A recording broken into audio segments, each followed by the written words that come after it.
One TV1. Proses pemilihan ketua PSSI sudah selesai, tetapi kita tahu bahwa sejak awal sudah terjadi kejanggalan-kejanggalan di mata masyarakat, apalagi di kalangan masyarakat persepak bolaan.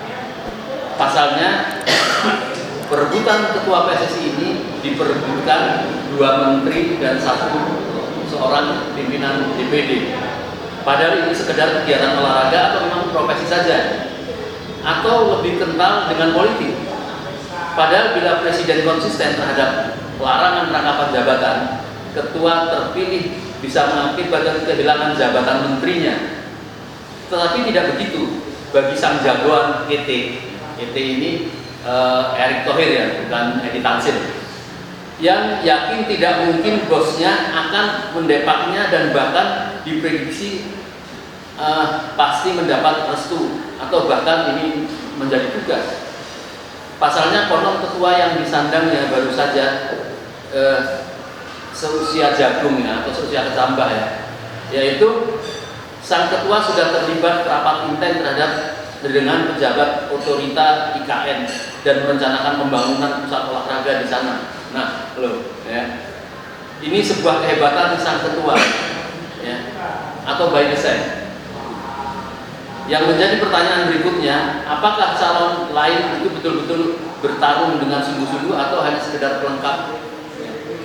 Insya Allah nanti akan dikupas dengan para tokoh kita yang hadir pada siang hari ini di ruang webinar secara off. Dan saya minta mungkin kita biar bisa mengingat kembali tentang situasi persepak bolaan.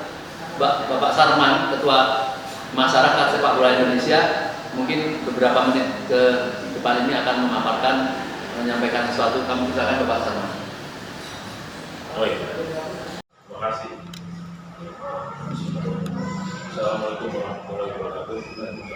Terima kasih kita diberi untuk waktu membicarakan tentang terpilihnya Menteri BUMN ya, Pak Erick sebagai Ketua PSSI. Memang kalau dilihat dari hak individu, hak dari warga negara Indonesia untuk menjadi Ketua PSSI, ya sah-sah saja, kan? Tapi harus dilihat tanggung jawabnya dan tujuannya. Jadi bagi saya atau masyarakat khususnya, menjabat atau tugasnya untuk mengurus BUMN kan itu luar biasa, karena energi negara atau logistik negara untuk membayar pegawai negeri semua itu kan dari BUMN. Makanya jumlahnya cukup banyak dan hari ini kan juga belum sehat betul BUMN itu. Tapi mari kita tinggalkan tentang BUMN karena sudah terpilih seorang Erick Thohir menjadi Ketua PSSI. Saya lebih menarik untuk melihat bahwa sepak bola ini itu ada sejarahnya. Jadi nanti kita bisa lihat bahwa pantaskah seorang Erick atau pahamkah seorang Erick menjadi Ketua PSSI sehingga sepak bola kita berprestasi yang memang targetnya itu adalah prestasi. Dalam sepak bola itu yang menurut saya itu kan ada 5 yang publik harus tahu. Kita lihat dari sejarahnya, dari tujuannya federasi, dari infrastrukturnya federasi, dari pembinaan federasi dan prestasinya.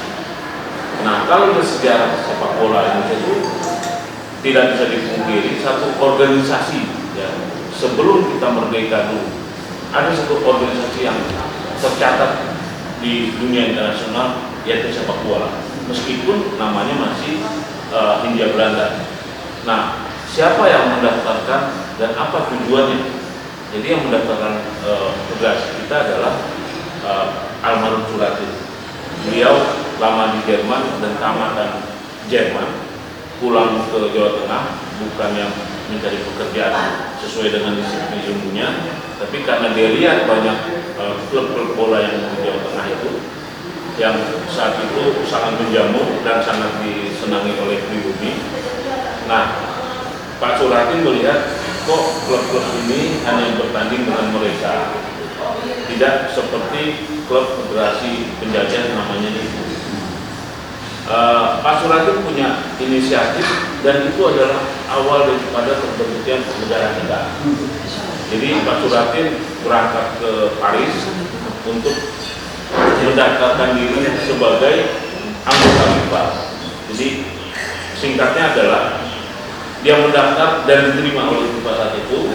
Memang FIFA juga merasa ada kebetulan menambah anggota untuk keberadaannya makin menguat.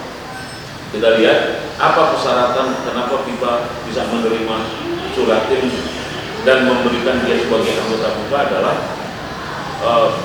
Suratin berani meyakinkan bahwa klub-klub yang dia bina ini bisa tampil di Piala Dunia.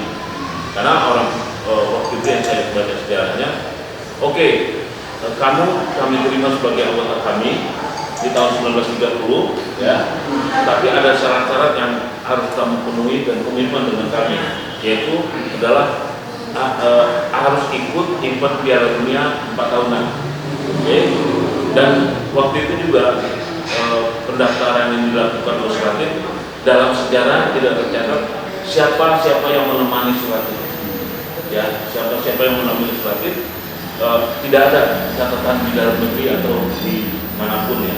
Itu seperti dihilangkan oleh komunitas kita. Nah, dia diterima. Kalau dari saya, Suratin itu kan kalau kita menjadi anggota federasi FIFA ada syarat selain memiliki anggota, tapi lambang dan benderanya apa? Kalau saya mengatakan jangan-jangan itu waktu didaftarkan oleh Suratin, lambangnya Garuda, benderanya merah putih. Itu bisa kita lihat waktu kita merdeka tahun 45, ya, kita daftar lagi ke tahun 52, tidak ada deklarasi baru dari FIFA tentang lambang dan benderanya. Itu kita berhenti di situ bahwa Suratin sudah berjuang, ya, karena setelah tahun 30 dia pulang ke Indonesia, ya, dia menyelenggarakan kompetisi klub-klub bola itu langsung disponsori oleh Bayer Jerman, produk Bayer Jerman. Saya datang ke sana ada dan lihat.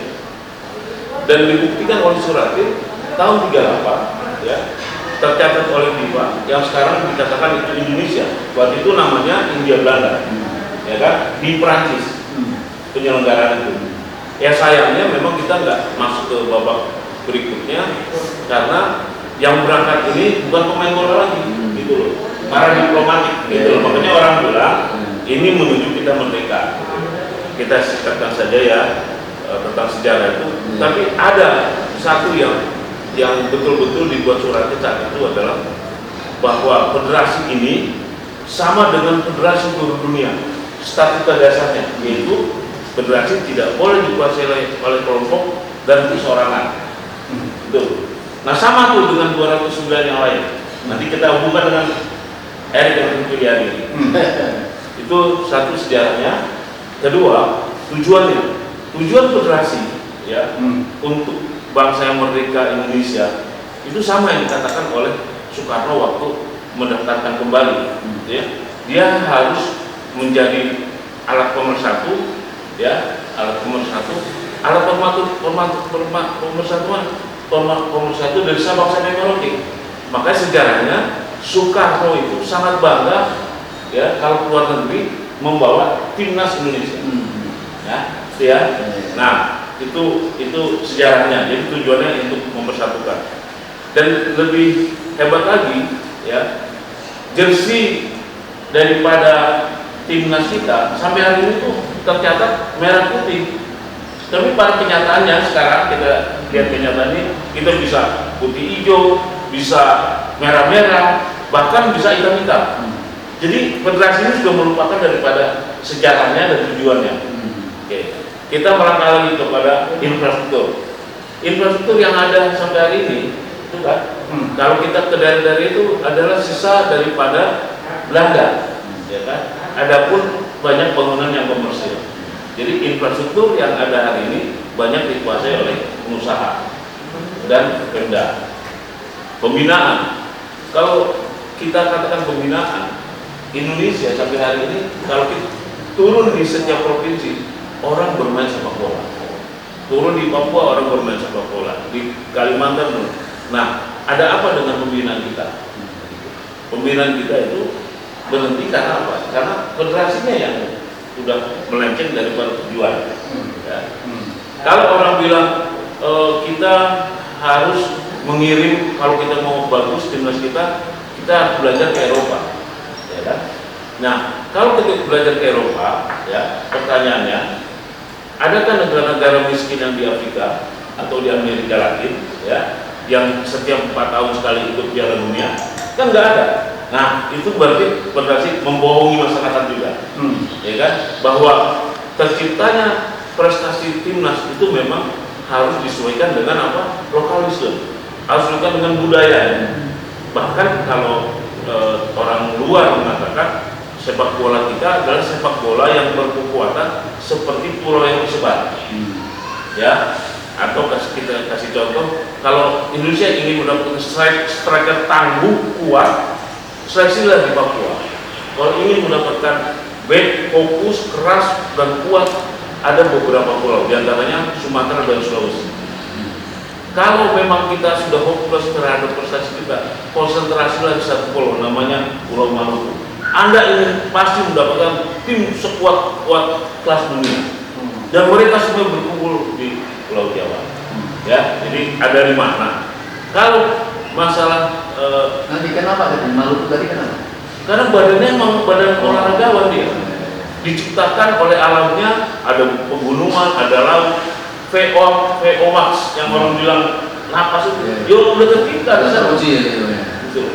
Bahkan kita bisa lihat Kapten Timnas Belanda runner up Piala Dunia 2010 Afrika Selatan, putra Maluku asli Van Bronckhorst. Jadi kalau kita jauh lagi ya tentang sepak bola ini, saya berkeliling Indonesia selama 14 tahun. Terakhir saya berhenti di Flores, di ND.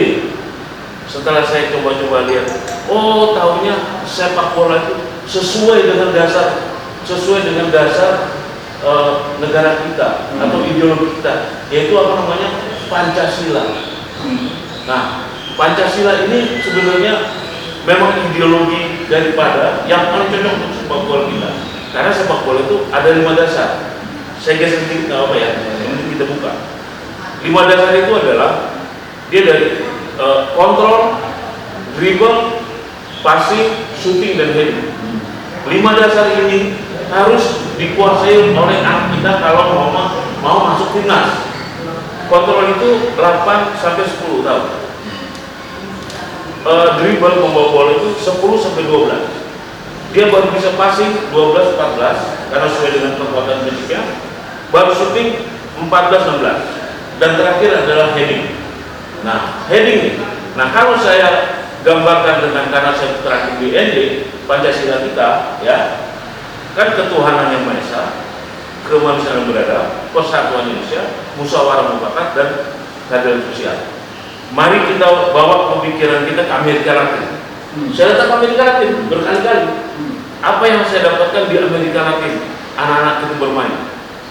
Anak usia 4 tahun, ya, yang diperkenalkan untuk anak-anak yang baru dribble bola itu ketuhanan.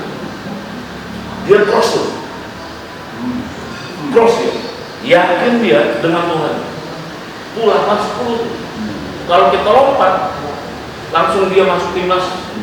Orang Amerika, katakan timnas dia, ya, dia meyakini gol yang diciptakan baik 2200 meter, baik 100 meter itu takdir Tuhan. Bisa dibuktikan kalau dia ragu dengan Tuhannya, 12 meter dia nggak gol. Dia nggak yakin dengan Tuhannya, dia ragu dengan Tuhannya, nggak gol. Sedangkan 200 meter dia gol. Itu Pancasila. Kedua, dia kemanusiaan dalam berada. Waktu dia dribble, ya, karena dia kuasai umur 10-12, dia tidak ada pikiran dia untuk melanggar, karena ada kemanusiaan di situ. Pada saat dia pasif memberi operan atau umpan ke temannya, itu bukan dalam dia tergesa, dia memperlihatkan persatuan. Persatuan dia diperlihatkan karena itu memang dari bawah dirancang dalam bentuk kesatuan tim, ya, itu namanya persatuan. Di pasal 4 musyawarah, ya kan. Jadi kalau dia shooting enggak gol, semuanya happy karena hasil musyawarah, ya kan. Nah, di mana tingkat kesulitan keadilan sosial di heading ini? Jadi kalau bangsa Indonesia ingin mau memajukan sepak bolanya, dia harus berideologi Pancasila diperkenalkan dari dasar. Filosofi itu juga sama dengan pemain-pemain dunia yang hebat. Iya, Amerika Latin seperti itu semuanya. Makanya di Amerika Latin itu enak ditonton. Dia menguasai sepak bola seperti dia menari-nari. Dia syuting sepak bola itu memang hasil dari keputusan persatuan dia. Gitu loh. Bukan seperti Indonesia hari ini. Ya, coba bayangkan dia punya ideologi Pancasila yang sudah memperlambang daripada cara berlatih, tiba-tiba dibawa ke Eropa. Nah, kalau Eropa kita bisa lihatnya dari mana? Gak usah ada pembinaan. Waktu dia menciptakan gol, seluruh pemain Eropa masih tidak ada Tuhan di sana. Jadi salah konsep ini. Nanti kita masukin ke Erik ya. Jadi kalau misalkan kita bawa anak-anak kita yang usia 16 ke Eropa, dia kebingungan karena di sana konsepnya industri, bukan konsep ketuhanan. Ini sangat mendasar ya. Ini perlu kita bicarakan secara akademik. Kalau enggak bablas terus. Karena dari tujuan berdirinya Federasi Sepak Bola atau sepak bola khususnya yang dikatakan olahraga rakyat itu sangat berideologi. Tujuannya jelas. Tujuannya itu membela anak-anak itu tuh ingin bercita-cita cuma satu, Garuda di dadaku, dan membela negaranya melalui sepak bola. Tapi pembinaannya dibawa ke Eropa. Kita buktikan Primavera tahun 90-an itu konsepnya di luar, ya kan? Menghasilkan tidak. Karena apa? Karena pembangunan yang saya bilang tadi 8, 10, 10, 12, 12, 14, 14, 16 dan berikutnya karena dia pakai heading keadilan sosial itu nggak ada di sana. Gitu. Kalau di Amerika Latin, makanya orang bilang dulu kita belajar ke Brasil, makanya orang mengenal Brasilnya Asia adalah Indonesia karena disebutkan dengan alam dan ideologinya. Nah, siapa yang merusak ini? Yang penguasa. Nah, mari kita lihat waktu kita baru bernama Hindia Belanda, itu kan semangat kita sebagai bangsa Indonesia kan luar biasa semangatnya, ya kan? Dilanjutkan dengan Soekarno, bangga sekali dengan timnas Indonesia, bahkan orang yang terakhir mengawal dia dijadikan ketum PSSI, Pak Saila, gitu. Nah, mulai rusaknya zaman Orde Baru, mulailah pemilihan timnas itu dengan KKN, munculnya Sigit sama hari ini juga, ya kan? Munculnya Kaisang, sama ini sebenarnya kembali lagi siklus Orde Baru nih, ya kan? Munculnya Sigit berubahlah dari Perserikatan menjadi Galatama. Setelah itu udah kita nggak pernah bicara Asia atau dunia, kita diberi kompetisi namanya AFF. Yang itu berawal dari pertandingan antar negara Asia Tenggara namanya, tapi untuk mempromosikan produk bir namanya Tiger, produk bir buatan Singapura. Jadi ini kita emang korban-korban terus karena yang di federasi itu nggak memahami, nggak membaca sejarah, makanya kita nggak punya kantor. Karena kalau kita punya kantor, kita akan bisa lihat evaluasi. Jadi memang bicara sepak bola ini agak sulit mana dulu yang mau dibicarakan. Karena bicara sepak bola hari ini udah tidak sepak bola lagi. kepentingan kelompok yang luar biasa. Singkatnya, Pak. Karena saya bilang tadi sudah Pancasila ditinggalkan dari sepak bola kita, ya kan? Pengelolaannya juga sudah bukan berlokalisme atau budaya kita, ya kan? Kompetisi dasarnya juga sudah dihilangkan. Akhirnya kita berkiblat ke Eropa, yang Eropa itu memang kapitalis, gitu ya, mencari keuntungan. Sedangkan dalam pembinaan sepak bola itu amatir dan tanggung jawab negara. Dan jadi bagaimana kita memecahkan ini, gitu loh. Apalagi sekarang terpilihnya ketua PSSI Pak Erik, yang batang tubuhnya itu nggak ada amatir, dia besar tumbuh di orientasinya profit, gitu. Makanya saya bukan saja khawatir ini hancurnya sepak bola, hancur juga Indonesia. Padahal waktu itu pernah ada harapan di tahun 2003. Harapan saya waktu itu dibuktikan dengan kongres pemilihan ketua PSSI dengan voter yang cukup banyak, yaitu hampir 700, di mana 700 itu terbagi dari kabupaten kota yang 500 lebih, ditambah 34 provinsi, ditambah klub-klub, dan itu mendekati 700 suara. Nah, kita perlu ingat juga, kongres itu kongres yang bersejarah buat federasi kita. Zaman Soekarno saja masih orientasinya orang Soekarno, yaitu Sela. Zaman Soeharto harus tentara berbintang. Tiba-tiba pasca reformasi muncullah presiden wanita namanya Megawati. Tahunya Megawati tidak tercampur dalam kongres itu. Itulah kongres terakhir di federasi kita, namanya PSSI, yang sangat demokratis, walaupun tetap money politik. Tapi keberadaan kabupaten kota dihargai, di mana Megawati tidak terlibat terpilihnya Nurdin Halid, mengalahkan Menteri Tenaga Kerjanya Megawati, yaitu Pak almarhum Yaakob Mawayan. Nah, dari situ Nurdin berubah lagi kongres berikutnya 107. Kongres berikutnya malah 87. Nah, sekarang kongres yang memenangkan Pak Erik, voternya cuma 87. Kabupaten kotanya tidak diberi hak untuk memilih ketua PSSI. Jadi apa alasan kita berharap dari ketua PSSI terpilih, meskipun panitianya juga saya salah satu orang yang mengundurkan diri, tidak mengembalikan formulir. Kenapa? Karena waktu saya mau datang ke sana, mana panitia pemilihan? Oh, belum terbentuk. Lah, kalau belum terbentuk, bagaimana Anda ingin melakukan pemilihan ketua umum? Karena nanti ada panitia pemilihan dan panitia banding. Itu belum terbentuk. Yang lebih ironis adalah PSSI itu tidak dimisioner dulu. Karena udah menentukan KLB harus dimisioner. Lucunya lagi, liga masih tetap berjalan. Jadi nggak ada federasi sepak bola dunia yang seperti Indonesia hari ini. Sudah berhenti menentukan pengurus baru, bukan dia mempersiapkan laporan tanggung jawab semuanya, malah liganya berjalan, bahkan ada keributan. Artinya melanggar statuta juga. Ya kalau, makanya saya bilang tahun ini ada ketidakteraturan saya. Nah, kalau ketidakteraturan menjadi harapannya bagaimana? Yang teratur aja masih perlu kerja keras, ya kan? Apalagi yang tidak teratur. Baik Pak, tadi saya mau bertanya tentang bagaimana harapan terhadap kepemimpinan baru Erick Thohir ini. Tapi belum saya bertanya, Bapak sudah menyatakan rasa pesimis. Tapi apapun kan sekarang kita menerima kenyataan beliau menjadi ketua. Kira-kira apa yang mau dilakukan Pak Sarman dengan masyarakat sepak bola yang lain? Apakah memberikan masukan-masukan atau menolak atau seperti apa?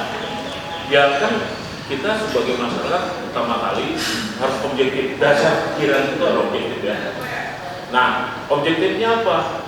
Bahwa Pak Erik harus paham bahwa federasi ini nirlaba, nirlaba dan kepentingan nasional, dan itu menjadi nafas setiap anggota FIFA yang waktu dia mendaftar sampai hari ini tidak berubah. Makanya dia berprestasi. Ujung prestasinya adalah ikut Piala Dunia yang 4 tahunan, ya kan? Itu yang nirlaba. Bentuk nirlaba apa? Kostum daripada peserta negara itu tidak ada promosi produk, tidak ada sponsor. Nah, hari ini kalau Pak Erik kita lihat batang tubuhnya dari profit, orientasi profit sangat besar. Karena ya orang bilang mungkin hanya Indonesia saja yang federasinya tidak bernafas sosialis atau amatir.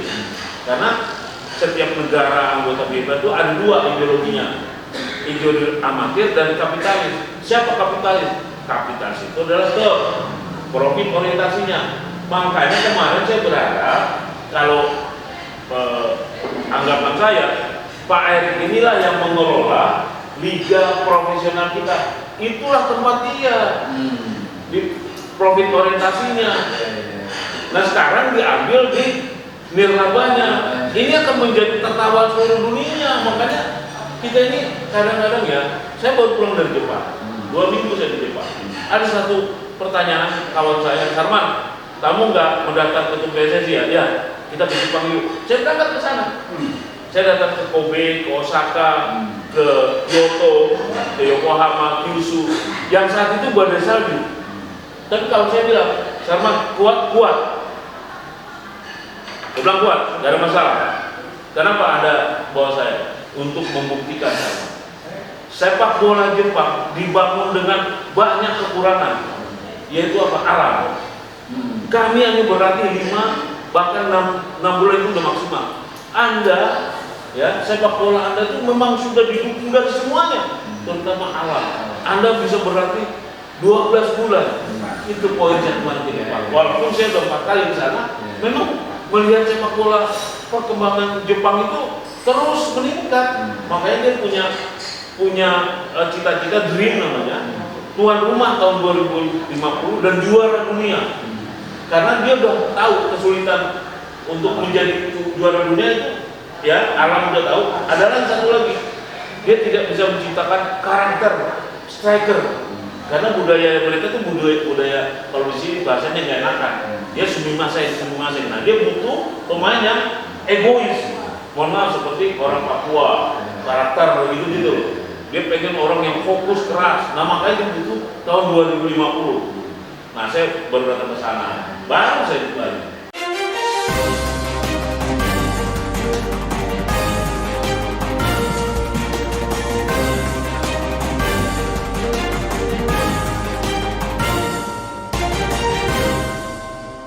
One Kawan TV 1